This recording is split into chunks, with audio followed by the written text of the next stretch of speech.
So now you have the probability measure. So what do you do with this? You'll have to finally solve that problem of, as I say, as he asked, where does it fit in the entire machine learning framework that we are looking at? Probabilists realized that you just cannot stop at this. So finally what we have is, we have this famous triplet, which is the sample space, the events f, and the probability measure p. This is called probability triplet, right? The probability triplet. In fact, the analogy is, you can start from real numbers, take a subset of real numbers and assign a measure to it. That's another triplet. R, subset of R, and length measure. That's another triplet. Make sense? Okay. Now we can't stop here, and we need more tools to deal with what we are up to, because remember that I told you that the sample space is pretty abstract. It need not have numbers, correct? However, we as engineers need numbers, because we can crunch numbers, we can add them, we can subtract them, we can do algebra on top of it and all that. Unless we have numbers, we cannot deal with things. We cannot. So again, it's sort of I'm contradicting myself when I say that you need to look at abstraction, and then I say that no, you can't stop at abstraction. You need to measure something and need something concrete to make something work. So think abstract, as they say, think analog, act digital. Think abstract, act concrete. So your thinking has to be at an abstract level, right? So just thinking that the hunger in the world has to go away will not make anything. You'll have to act for it. So now this transition from the abstract space of sample space, event space, and probability measure to something that can be measured. That can be measured not in the case. See, okay, so I'm overloading the term measure. See, measure is a mathematical construct. When I say probability P is a measure, it's a function basically, right? Now when I'm also using the word measure in the sense of the colloquial English word measure. So if you want something to be, let's not call it measured, let's call it what do you do with a sensor? Actually measure. Detect or observe or something, right? Yeah. So if you want to do that on top of abstraction, you need something else. I'll tell you. If we go back to our analogy of the X-ray, okay, somebody got a disease, right? Somebody's lungs developed a nodule, and they went to. That itself is a part of our sample space. Remember, somebody developing a lung nodule itself is a part of our sample space, and they coming and standing in front of the machine, and all that happened, and something came in the sample space. We don't know what the elements are. However, if we want to work, we need something that is concrete or observed or detected. Now, how do we do that? Typically, we use sensors. To connect the abstract world to the real world, we use devices or sensors, and we make measurements. Okay? In this case, we get an image, we get an X-ray, and we store that on a computer, and what we get is a vector at the end of the day. Now, you work with vectors. Practically, you work with vectors, but you started everything from an abstract sample space. What is the connect between these two? You understand? What you work with are numbers, vectors, but what you have as an abstraction is something that may only be a mental construct. So you need something that bridges the gap between these two, and that's exactly what a random variable does. A random variable converts the abstraction of sample space to something that is concrete, which is real numbers. Okay? See, when we hear this term random variable for the first time, we rather underestimate it and think of it like some esoteric thing, right? Oh, they are talking about some variable and all that. It's needed. I mean, I'm saying that it's not that somebody just came up with this idea. It was defined because you need it. Let's define it formally. So there is the sample space omega, But what we operate on are real numbers, right? That's the motivation. So what we do is we define a function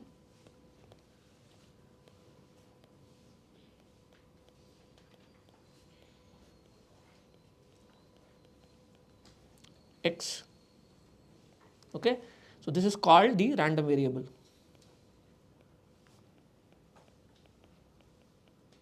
See, random variable is a mathematically, it's a function. So what function is it? See, we know what functions are, right? Functions are mapping between two sets. Now what are the two sets that we are considering here? Okay, define a function x from the sample space omega to real numbers r. So x is a function that starts from take elements of the sample space and maps it to real numbers. Why do we need this? I hope that all of you can really appreciate this fact that we need another function on top of sample space to work with. We cannot stop at sample space. Do you see that? Why? Because sample space is very abstract. We cannot do anything with head or tails. We need numbers. And we need something, another function that would map the abstraction of sample space onto something that we can deal with, which are real numbers. And that's the function that we call as random variable. Hold on, I'll take questions. Now random variable is neither random nor a variable. It's a deterministic function. I don't know who named it a random variable. It's the biggest misnomer of the world. At least one of them should have been meaningful, no? So call it random function or deterministic variable or something. They have called it random variable, right? So I don't know where this name came from. Anyway, it came from somewhere. Yeah, huh?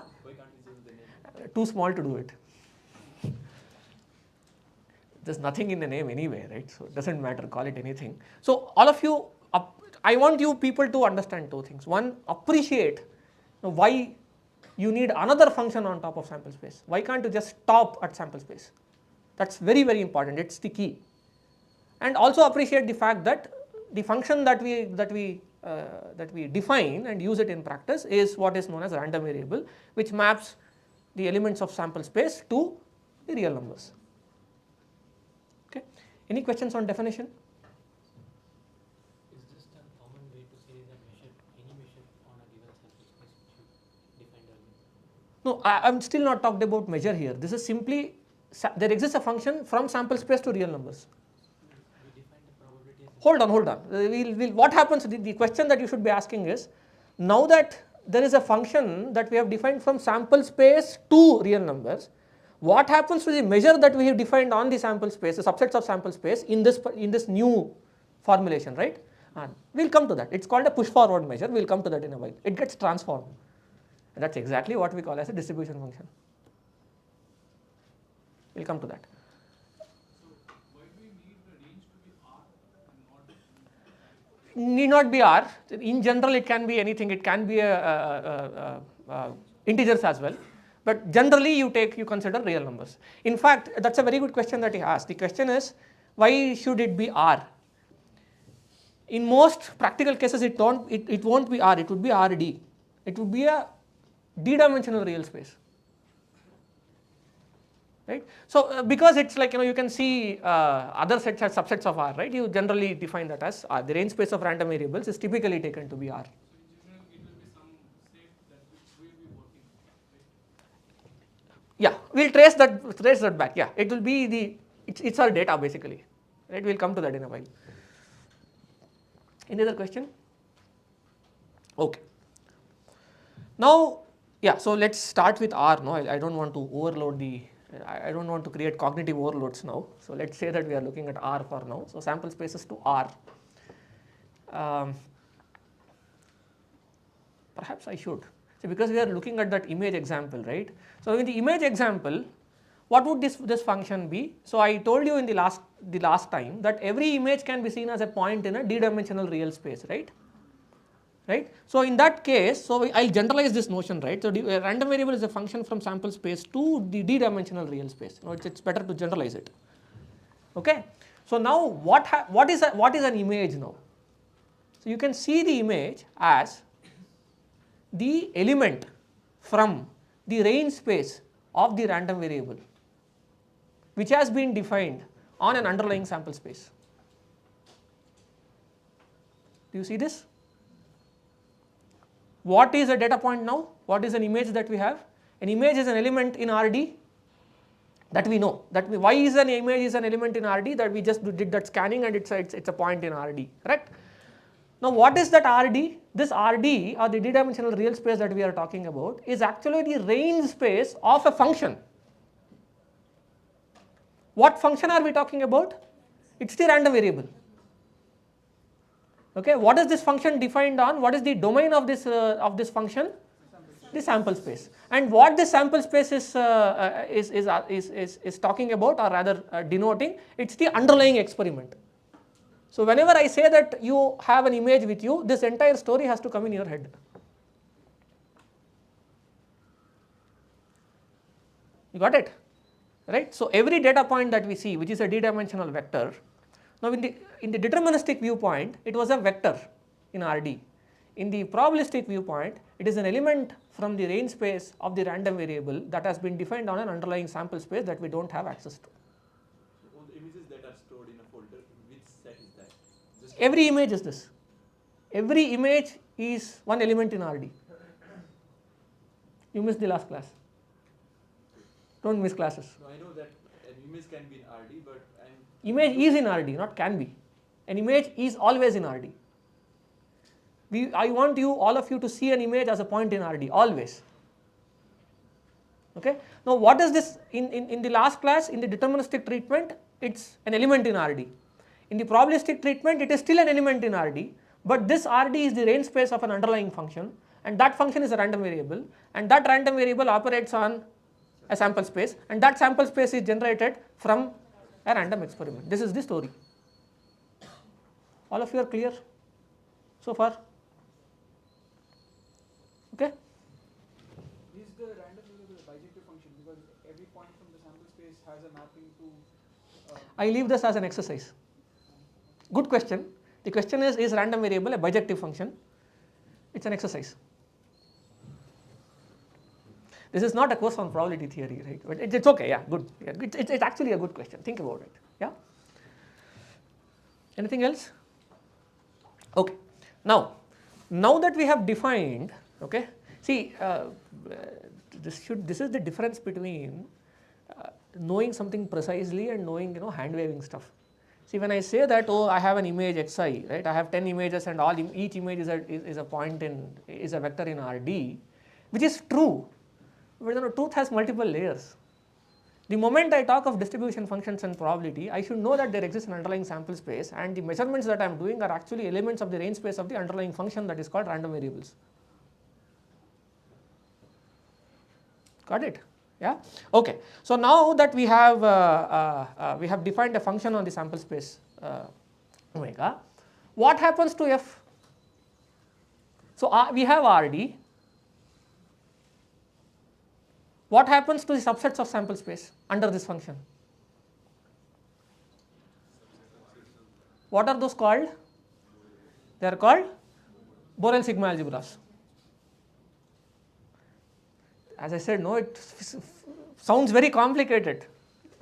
It's not. See, what happens is the moment, so under x what happens is sigma gets mapped to RD and f gets transformed to the sigma algebra,